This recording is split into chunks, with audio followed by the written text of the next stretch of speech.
Hello everyone. Alright, now it's time to tell you about the THUGGIE bus. We had a bus that had a lot of unruly boys. The kind that get left back, because you have to be in school till you're 16. And sometimes the kids who they're too dumb to go a class forward, or else they can't speak English, so you can't graduate them upward, because we had one girl who couldn't speak English. She only spoke Spanish, and she stayed in the 8th grade till she was 16. And but some of these kids, they were so evil and so dumb. They were evil too. I don't know why. Evil goes with dumbness. So these boys who thought they were hot stuff were troublemakers and noisemakers. They made terrible noise and ridiculing girls. There was one girl that was chubby, and they kept calling her names like she was a whale, and they made horrible sexual innuendos. They thought it was funny, and laughed like animals, like hyenas. And kept really loud, an uproar on the bus. Now, that would disrupt the bus driver, obviously. They didn't do anything to me personally, you know, but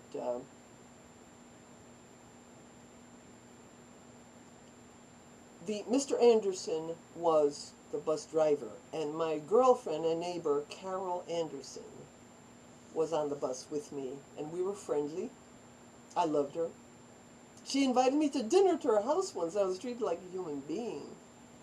I was like, wow, I'm being treated so nicely, so lovingly. I'll never forget, Carol said to me, "Rosa, you love stewed tomatoes. Why don't you have some more stewed tomatoes?" No one ever spoke to me in such a loving manner. I was used to being abused at home, and I was like, wow, Carol really likes me.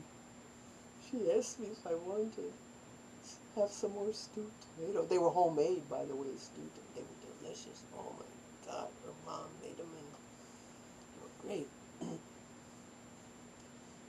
So Mr. Anderson, one day, stood up and announced to all of us, he said, "We are going to have a school monitor, bus monitor. And every one of those thuggy boys yelled, me, I want to be the monitor, I want to be the monitor, I want to be the monitor.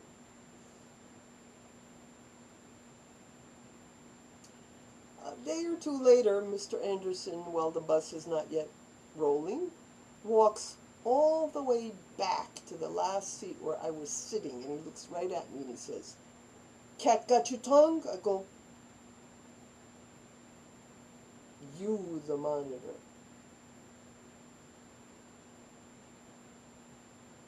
And all the thuggies screamed. I took my job seriously. I got a notebook.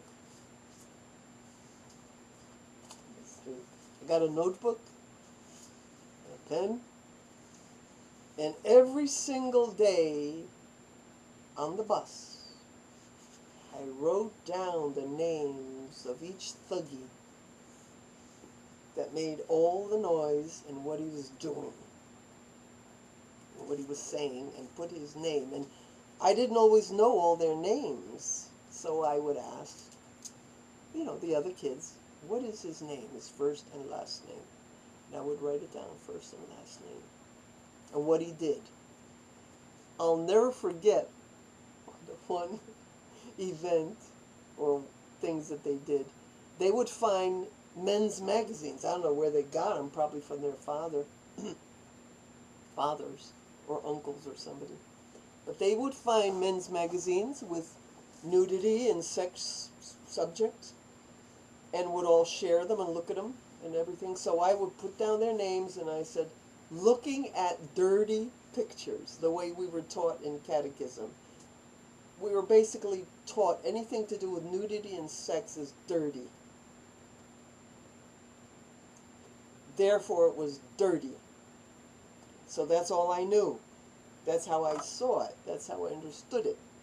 So John Doe was looking at dirty pictures. And every single day when I got off the bus, I gave the page with the names and what they did to Mr. Anderson. Now, at the end of a few weeks, the bus was cleaned out because Mr. Anderson, at the end of a few weeks, took all the papers I gave him with all the names and what they were doing, took them to the principal. And the principal did something. There was not a single thuggie on the bus. All gone. What happened to the thuggies? I have no idea. Whether they were suspended, whether they were expelled, whether they were put on a different bus, I don't know.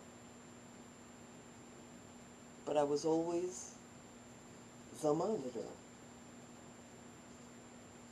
I also got a babysitting job when I wanted to get away from my mother. She used to get me fired at every job I was on, like I told you before.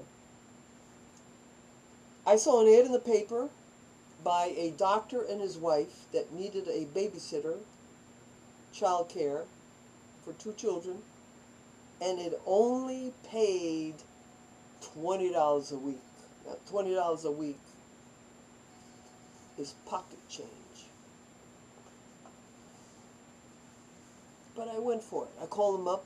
I told them, you know, whatever. And they wanted me. So they took me to their house, and I was to live with them. It was a doctor, a young doctor, he was like 35, and his wife. And they had 2 kids. One was like an infant, 1.5, and the other one was about 4 years old, 2 females. And they told me they had tried many girls out, and they didn't. It took months before they would trust them alone. Within 2 or 3 days, a very short time, because I was only there for a week, I'll tell you in a minute. Within 2 days, they had an invitation to a party, which they really wanted to go to.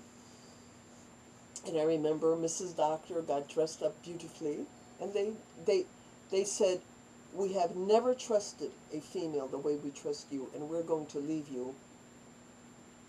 But we'll call and check up, make sure everything's okay." So they went to their party. She called up once, I think, maybe twice, but at least once. And how's everything? I said, everything's perfect. I took care of the children perfectly. And everything was great. At the end of a week, they said, "You can go anywhere you want." I said, "I have nowhere to go." I mean, I didn't want to go home. I didn't want to go home.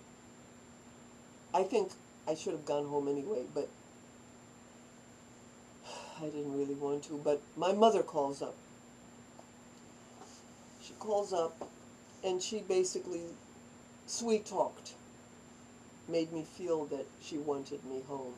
She didn't say, "Come home," "I demand you come home." She didn't say anything like that. But she made me feel like I was wanted. So I quit. She picked me up and I went home. See, this shows you how hungry I was for her love. Even though she hated me and abused me. How hungry I was for her love. I quit. Even though it was very little money. $20 for the whole week. And I worked from the time I got up to the time I went to bed, taking care of those 2 kids. So, there's another story.